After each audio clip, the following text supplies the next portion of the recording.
क्या आप भी उन लोगों में से हैं जो ये समझते हैं कि खूबसूरती सिर्फ खूबसूरत नज़र आने का नाम है? अगर ऐसा है तो आप बिल्कुल गलत सोचते हैं। मैं आपको बताऊं कि खूबसूरती क्या है। खूबसूरती है कि आप आम सी सूरत के होते हुए भी पुरएतमाद, दिलकश और मुतासरकुन शख्सियत के मालिक हों। अस्सलाम वालेकुम, welcome back to Saba lifestyle. उम्मीद करती हूँ कि आप सब खैरियत से होंगे, ठीक ठाक होंगे। अल्लाह ताला आप सबको अपने हिफ्ज़-ओ-अमान में रखे। तो जनाब, आज की वीडियो का स्टार्ट मैं इस चीज़ से करूँगी कि मैं आप सबका बहुत ज़्यादा शुक्रिया अदा करना चाह रही थी कि आप मेरी वीडियोस को इतना ज़्यादा पसंद कर रहे हैं, इतना ज़्यादा अप्रिशिएट कर रहे हैं और आपके इतने अच्छे अच्छे से कमेंट्स हर रोज़ मुझे एक नई मोटिवेशन देते हैं कि मैं एक नई वीडियो बनाऊं आप सबके लिए।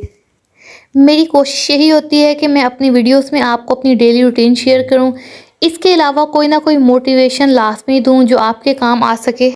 इस मकसद के लिए आज की वीडियो के लिए जो टॉपिक मैंने चूज़ किया है वो ये है कि किस तरह से आप खुद को ग्रूम कर सकते हैं। अब मैं यहाँ पे बात करूँगी सेल्फ ग्रूमिंग के बारे में और कुछ ऐसी टिप्स शेयर करूँगी जो आप अगर अपनी ज़िंदगी में शामिल कर लेंगे तो बहुत हद तक आप अपनी पर्सनैलिटी को ग्रूम करने में कामयाब हो जाएंगे। आज का व्लॉग के क्लिप्स मैंने स्टार्ट से ही लेना शुरू कर दिए थे अर्ली मॉर्निंग से। यहाँ पे बच्चों को स्कूल ड्रॉप करके मैं और मेरे हस्बैंड अपनी जॉब्स पे चले गए थे और मोस्टली हमारी डेली की रूटीन इसी तरह से होती है कि जॉब पे चले जाना, फिर वहाँ से वापस आना और घर के काम, घर की रूटीन जो मैं आपके साथ शेयर करती हूँ। मुझे बहुत सारे कमेंट्स मौसूल हुए थे जिनके अकॉर्डिंग आपने मुझसे कहा था कि मैं आपको होम टूर दूँ। इसके अलावा किचन टूर के बारे में आपने मुझे कहा था, लेकिन कुछ मसरूफ़ियत इस तरह से चल रही है कि मेरे लिए थोड़ा सा टाइम निकालना मुश्किल हो रहा है। बट इंशाल्लाह ताला जैसे ही कोई वीकेंड आता है, ठीक है, थोड़ा सा मुझे टाइम मिलता है तो मैं इंशाल्लाह ताला ये वीडियोस आपके लिए लाजमी बना दूंगी। तो जनाब, अभी आते हैं वापस अपने टॉपिक की तरफ। अब हम बात करेंगे उन सेल्फ ग्रूमिंग टिप्स के बारे में जो कि हर किसी को लाजमी अपनी लाइफ का हिस्सा बना देना चाहिए, क्योंकि अल्लाह ताला ने जो हमें ज़िंदगी दी है उसको अच्छे तरीके से गुजारना हम पे फ़र्ज़ है। अपनी ज़िंदगी को अच्छे से अच्छा बनाएं, खुद को अच्छे से अच्छा बनाएं, प्रेजेंटेबल बनाएं। मेरे ख्याल में आपको कभी भी ये नहीं सोचना चाहिए कि हमारी तो गुजर ही गई है, ठीक है, हमारी तो जैसे तैसे गुजर जाएगी, हमने अपने बच्चों के बारे में सोचना है। इस सब चीज़ में ख़वातीन क्या करती हैं, अपने आप को इग्नोर कर देती हैं, अपनी चीज़ों से की तरफ से ध्यान हटा देती हैं। वो अपने लिए कपड़े लेना छोड़ देती हैं, अपने लिए जूते लेना छोड़ देती हैं। लेकिन आप इन सब चीज़ों को बैलेंस करके भी चल सकती हैं। लाइफ में अगर आप बैलेंस करके चलेंगी ना तो आप हर तरह से बैलेंस करके जब चलेंगी तो आप कामयाब होंगी। कभी भी ये मत सोचें कि हम अपने आप को मुकम्मल तौर पे इग्नोर कर दें। आप अपने आप को इग्नोर क्यों करेंगी? पहली बात ये कि क्या आपके ख्वाब नहीं है? क्या आप किसी की बेटी नहीं है? ठीक है, जैसे हम अपने बच्चों के लिए सोचते हैं, क्या हमारे माँ बाप ने हमारे लिए नहीं सोचा होगा? क्या कभी उन्होंने नहीं सोचा होगा कि हमें भी अच्छा सा तैयार होना चाहिए, अच्छे कपड़े पहनने चाहिए, अच्छा दिखाई देना चाहिए? तो अगर उन्होंने कभी हमारे बारे में सोचा होगा तो हम अपने बच्चों के बारे में सोचते हैं, तो फिर हमें कभी भी अपने आप को नहीं भुलाना चाहिए। तो हमेशा ये सोचा करें कि हम भी किसी की बेटियां, हमें भी अच्छा लगना है, हमें भी अपने आप को प्रेजेंटेबल बनाना है। जो फर्स्ट सेल्फ ग्रूमिंग टिप है वो ये है कि अर्ली मॉर्निंग उठें। सुबह के टाइम उठना हेल्दी है। खुद भी अच्छी सी रूटीन बनाएं, ठीक है, सुबह के टाइम उठने की। अपने बच्चों की भी रूटीन आपकी सेट हो जाएगी, क्योंकि जो माँ बाप करते हैं बच्चे भी वही करते हैं। सुबह के टाइम उठ के 10 मिनट खुद को लाजमी दें। अच्छे से फेस वॉश करें, अपने बालों को ब्रश करें। अगर आप कपड़े चेंज करना चाहते हैं, शॉवर लेना चाहती हैं, अच्छे से शॉवर लें, ब्रश करें। ये ना हो कि बस उठते सारी भागम भाग किचन में कि बच्चों का नाश्ता बनाना है, उन्होंने स्कूल जाना है। हमेशा मैं आपसे कहती हूँ कि बच्चों के उठने से पहले जब घंटा, आधा घंटा या 1 डेढ़ घंटा आप पहले उठती हैं तो आप खुद को भी टाइम दे सकेंगी, मी टाइम भी इंजॉय कर सकेंगी और बच्चों के काम भी आसानी से हो जाएंगी। उनको नाश्ता भी दे देंगी, उनको अच्छे से आप स्कूल भी भेज देंगी। तो सुबह के टाइम 10 मिनट खुद को लाजमी दें। अच्छा सा फेस वॉश यूज़ करें। साबुन के साथ फेस मत वॉश किया करें, क्योंकि साबुन के साथ हम हाथ होते हैं, ठीक है, हाथों पे जर्म्स भी होते हैं। फेस वॉश एक ऐसी चीज़ है जिसके अंदर से आप थोड़ा सा फेस वॉश निकालते हो, ठीक है, आप वो यूज़ कर लेते हो, आपका बाकी का जो फेस वॉश है साफ़ सुथरा है। और साबुन है वो आप हैंड वॉश करते हो, मे भी उसके ऊपर जर्म्स लग जाते हैं, खुला पड़ा होता है, उससे आपके फेस पे पिंपल्स बनते हैं, दाने बनते हैं।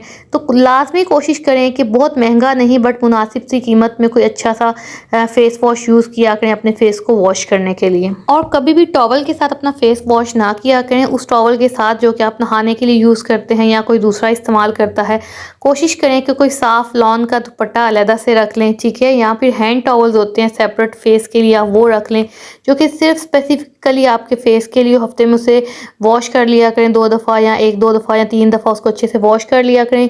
जो मैं आपसे कहती हूँ ना कि सुबह के टाइम जल्दी उठ के अपने लिए आधा घंटा मी टाइम निकाला करें, उसमें आप खुद की सेल्फ केयर जो है ना वो कर सकती हैं। आप अपने नेल्स ट्रिम कर सकती हैं, अपने बालों को अच्छे से ब्रश कर सकती हैं, हल्का-फुल्का आप जो है अपने फेस पे कोई मॉइस्चराइज़र लगा सकती हैं, खुद पे थोड़ा-सा आप तवज्जो दे सकती हैं उस टाइम में जब बच्चे बाकी घर वाले आराम से सोए होते हैं। अच्छा जी, उसके बाद सेकंड चीज़ आ जाती है कि आपका ड्रेसिंग सेंस। आपका ड्रेसिंग सेंस कैसा होना चाहिए, आपकी ड्रेसिंग की चॉइस कैसी होनी चाहिए। हमेशा ऐसे ड्रेसेस चॉइस करें जो आपकी शख्सियत पर सूट करते हैं। कभी मत सोचें कि उसने शॉर्ट शर्ट पहनी हुई थी, ठीक है, तो मैं भी शॉर्ट शर्ट पहन के मुझे वो अच्छी लगेगी। आप ये देखें जो आपको अच्छा लगता है, जो आपके घर के माहौल के अकॉर्डिंग है, जो आप जिस सोसाइटी में रह रहे हो वहाँ पे वो एक्सेप्टेबल है भी या नहीं। अक्सर होता क्या है कि हम उस चीज़ को फॉलो नहीं करते, हालाँकि हमें अपने मुल्क में इस्लामिक कंट्री है उसके अकॉर्डिंग हमें ड्रेसेस की सिलेक्शन करनी चाहिए। हमारा मज़हब हमें किस चीज़ की इजाज़त देता है।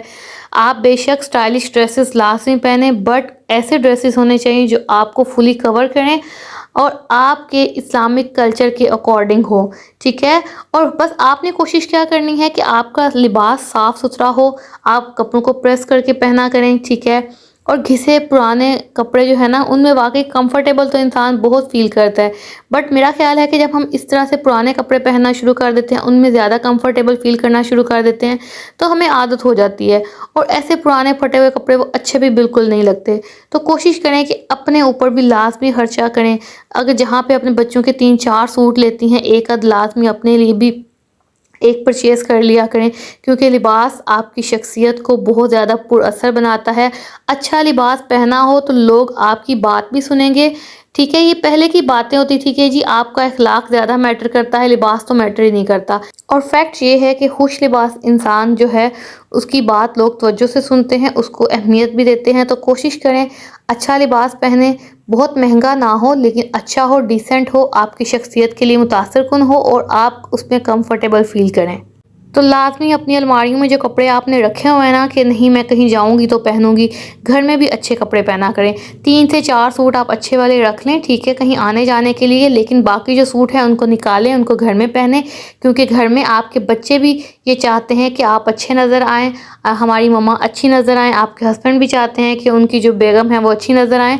तो अपने घर वालों के लिए भी अच्छे कपड़े पहनें, उनको भी अच्छा बन के दिखाएँ। यकीन करें आपकी इज़्ज़त बढ़ जाएगी जब आप खुद को प्रेजेंटेबल बनाएँगी, घर में अच्छे से कपड़े पहन के, अपने बाल बना के हल्का-फुल्का जो है अपने घर के माहौल के मुताबिक खुद को प्रेजेंटेबल बनाएँगी, तो आपकी शख्सियत बहुत ज़्यादा उसमें निखार आएगा और लोग आपको लाज़मी तवज्जो भी देंगे।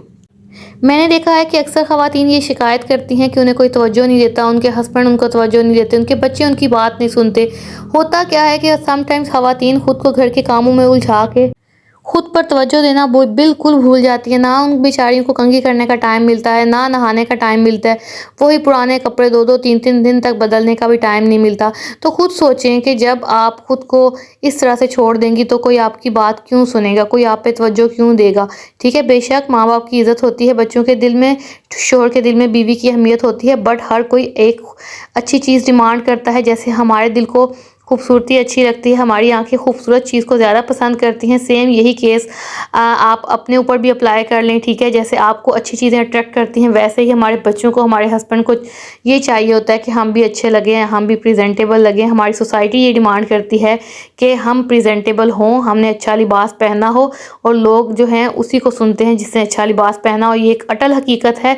तो लाज़मी जो है अच्छे कपड़े पहना करें, ठीक है? 2 से 3 सूट साइड पे रख लिया करें, सारे कपड़े अलमारियों में भर के ना रखा करें, उनको निकालें, उनको पहनें और ख़ुद भी अच्छे नज़र आएँ, और ताकि आपके घर वाले भी इस चीज़ को अच्छा फ़ील करेंगे। उसके बाद मैं यही कहूँगी, आप सुबह के टाइम उठ के लाज़मी वॉक पे जाया करें। वॉक से बंदा बहुत फ्रेश फ़ील करता है। ख़वातीन सारा दिन घर के कामों में उलझी रहती हैं, ठीक है, स्ट्रेस फ़ील करती हैं और बिल्कुल घर की होके रह जाती हैं। और अगर सुबह के टाइम आप वॉक के लिए निकलती हैं तो आपको आपके टाउन में और जो ख़वातीन होती हैं उनसे आपका इंटरेक्शन होता है। आप उनसे गपशप करेंगी, उनसे मिलेंगी, आपको नई बातें सुनने को मिलेंगी, आप फ्रेश फ़ील करेंगी। क्योंकि जब हम किसी से इंटरेक्ट करते हैं, किसी के साथ सोशल होते हैं, तो हमें बहुत अच्छा फ़ील होता है। जैसे आप लोग जब मुझे कमेंट्स करते हैं ना, मैं उन कमेंट्स को पढ़ती हूँ, उनका रिप्लाई करती हूँ, तो मुझे सोशल होना बहुत अच्छा लगता है। तो आप भी लाज़मी फ्रेश फ़ील करेंगी। और अच्छा, ऐसी तमाम ख़वातीन जिनके बच्चे बड़े हो चुके हैं, उनके पास अब टाइम नहीं है, आप तो लाज़मी सुबह और शाम को लाज़मी वॉक पे निकला करें। जो आपके इर्द-गिर्द मोहल्ले में और ख़वातीन हैं, उनको साथ लेके निकलें। यकीन करें, आपको लगेगा कि आप एक नई ज़िंदगी जीना शुरू हो गई हैं। मतलब बहुत मज़ा आता है आप जब इस तरह से करके 2 से 3 लोग इकट्ठे बाहर वॉक करते हो, आपस में गप्पें लगाते हो, अपनी परेशानियाँ एक-दूसरे से डिस्कस करते हो, आपको उन प्रॉब्लम्स का हल मिल जाता है। बहुत सारी चीज़ें घर में रह के हमें नहीं पता चल रही होती, बट जब हम किसी के साथ इंटरेक्ट करते हैं, तो हमें उनके सॉल्यूशंस मिल जाते हैं। अच्छा, सेल्फ ग्रूमिंग टिप्स में एक ये चीज़ भी आ जाती है कि स्टे हाइड्रेटेड, ज़्यादा से ज़्यादा पानी पिएँ। इससे क्या होगा कि आपकी स्किन फ्रेश होगी। आप अगर सिंपल पानी नहीं पी सकती तो आप उसमें थोड़ा-सा लेमन ऐड कर लिया करें, थोड़ा-सा हनी ऐड कर लिया करें, ठीक है। आप रात के टाइम जब पानी है उसमें खीरा भिगो के रख दें, उसमें पुदीने के पत्ते भिगो के रख दें। ये डिटॉक्स वाटर यूज़ किया करें, इससे आप बहुत फ्रेश फ़ील करेंगी। और कोशिश करें वंस इन अ वीक अपने बालों को ऑयलिंग करें, और उससे क्या होगा कि आपके जो बाल हैं वो ड्राई नहीं होंगे। अच्छा, पहले क्या होता था कि हमारी माएँ हमारे बालों को ना कस के बांधा करती थी और हमारे बाल बचपन में बड़े लंबे होते थे और बड़े मज़बूत रहते थे। अब आपने देखा होगा कि अक्सर ख़वातीन जो बाल बहुत ज़्यादा खुले रखती हैं ना, तो उनके बाल टूटना शुरू हो जाते हैं। सारे घर में बाल टूट-टूट के गिरते रहते हैं। और आप यकीन नहीं करेंगे इस चीज़ का, लेकिन ये हकीकत है कि जब हम बालों को ज़्यादा देर तक खुला रखते हैं तो कमज़ोर भी हो जाते हैं, गिरने भी लग जाते हैं। तो कोशिश किया करें बालों को टाई करके रखा करें। हाँ, जहाँ पे आपने कहीं बाहर जाना है, कोई फंक्शन है, वहाँ पे आप इनको खोलें, अच्छे लगते हैं। जो आपकी शख्सियत पे जो स्टाइल सूट करता है आप वो बनाएँ। बट ये है कि बालों को, अगर आप मज़बूत बाल चाहती हैं, आप ये समझती हैं कि आपके बाल गिर रहे हैं, तो कोशिश किया करें बालों को एक दफ़ा दिन में ब्रश लाज़मी किया करें। ब्रश करने के बाद उनको टाइटली जो है उनको टाई कर लिया करें। इससे आपके बाल कभी भी नहीं गिरेंगे और वो मज़बूत होंगे। अपनी शख्सियत को मुतासरकुन बनाने के लिए लाइट सी ज्वेलरी पहना करें, हल्की-फुल्की डिसेंट ज्वेलरी पहनें, ठीक है। रिंग्स यूज़ करें, आपके हाथों में रिंग्स बहुत अच्छी लगती हैं। हल्के-फुल्के लाइट ब्रेसलेट यूज़ करें। बहुत ज़्यादा भारी भरकम कड़े वगैरह पहनने का अब कोई रिवाज नहीं है। भारी भरकम जो इयररिंग्स हैं उनका बिल्कुल भी अच्छे नहीं लगते। अगर आप चाहती हैं कि आपकी शख्सियत मुतासरकुन नज़र आए, तो आप हल्की-फुल्की लाइट ज्वेलरी का इस्तेमाल करें। अपने हैंड एंड फीट की केयर करें। अक्सर हमसे अपने पाँव इग्नोर हो जाते हैं, ठीक है, हम नेल्स ट्रिम करना भूल जाते हैं। तो वो जो सुबह के टाइम अपने लिए एक मी टाइम आप रखा करेंगी ना, उसमें आप अपने हैंड एंड फीट की केयर कर सकती हैं। अच्छा, यहाँ पे अपने टॉपिक से ज़रा हट के आपको बताऊँ कि यहाँ पे अचानक मैंने देखा कि मेरे मिरर के पीछे दीमक लगी हुई थी। तो यहाँ पे फिर क्या हुआ कि हमने जब इसको उतारा तो वाक़ई हमारे घर की बैक साइड की जो दीवार है ना, वहाँ से वो जो दीमक थी ना, उसने दीवार में सुराख किया और सुराख करके वो अंदर आई। और जहाँ पे मेरा ये मिरर लगा हुआ था ना, इसका जो ये वाला जो बोर्ड था ना, इसको उसने खाना शुरू कर दिया। और अब देखिए काफ़ी हद तक उसने इसको खा लिया, तो तब जाके मुझे पता चला। तो आपके घर में भी अगर कहीं इस तरह से दीमक वगैरह लगती है ना, तो उसका फ़ौरी सॉल्यूशन क्या है कि आपके घर में मिट्टी का तेल है, वो लें, वो आप अच्छी तरह से उस जगह पे डालें और वक्तन-फ़वक्तन उस जगह को चेक करते रहा करें जहाँ पे एक दफ़ा दीमक लगी है, हर 15 से 20 दिन के बाद। तो ये मिट्टी का तेल जो है ना, असर करता है फ़ौरी, इससे आपकी दीमक काफ़ी हद तक कंट्रोल हो जाती है। फिर भी अगर आपको शक है तो आप एक ये वाली जो है ना मेडिसिन, ये मंगवा लें। ये 400 समथिंग की आपको मार्केट से मिल जाती है। ये परमानेंट सॉल्यूशन है। आपके घर में जो दीमक है आपके फर्नीचर को लग जाती है, और अगर आपके किसी फर्नीचर को दीमक लगी है ना, तो अच्छी तरह से उसके ऊपर मिट्टी का तेल लगा के उसको धूप लगवाएं। उससे क्या होगा कि काफ़ी हद तक दीमक जो है ना उसमें कमी वाक़ई हो जाएगी। तो ये मैंने सोचा आपको एक छोटी सी टिप देती जाऊँ, क्योंकि अक्सर घरों में दीमक लग जाती है और वो हमारी हर चीज़ को बर्बाद करके रख देती है अगर उसको फ़ौरी तौर पे ना रोका जाए। लास्टली मैं आपसे यही कहूँगी कि दूसरों से जब भी बात करें तो काइंडनेस शो करें, अपने बिहेवियर में पोलाइटली बोलना सीखें, लेकिन आपकी पोलाइटनेस में कॉन्फिडेंट होना चाहिए आपको, ठीक है। आई कांटेक्ट जो है, आंखों में आंखें डाल के बात किया करें, और कभी भी ये मत समझिए कि मैं दूसरे से कमतर हूँ। जब आप ये सोचना शुरू करेंगी तो आप कभी भी कॉन्फिडेंट नहीं रहेंगी। अपने ऊपर ऐसी चीज़ें जो हैं अप्लाई करें, आप ऐसा लिबास पहने, ऐसे जूते पहने जो आपकी एज के अकॉर्डिंग हो। कभी भी किसी को देख के उसकी कॉपी करके उसके अकॉर्डिंग ना चलें, जो आप पे सूट करता है वो पहने। तो इंशाल्लाह ताला लोग आपकी बात भी सुनेंगे, लोग आपकी तरफ तवज्जो भी देंगे और आपकी लाइफ इंशाल्लाह ताला बहुत बेहतर होगी। इसके साथ ही मैं अपने व्लॉग को यहीं पे एंड करूँगी। अपना बहुत सारा ख्याल रखिएगा, अपनों का ख्याल रखिएगा। मुझे इजाज़त दें, अल्लाह हाफ़िज़।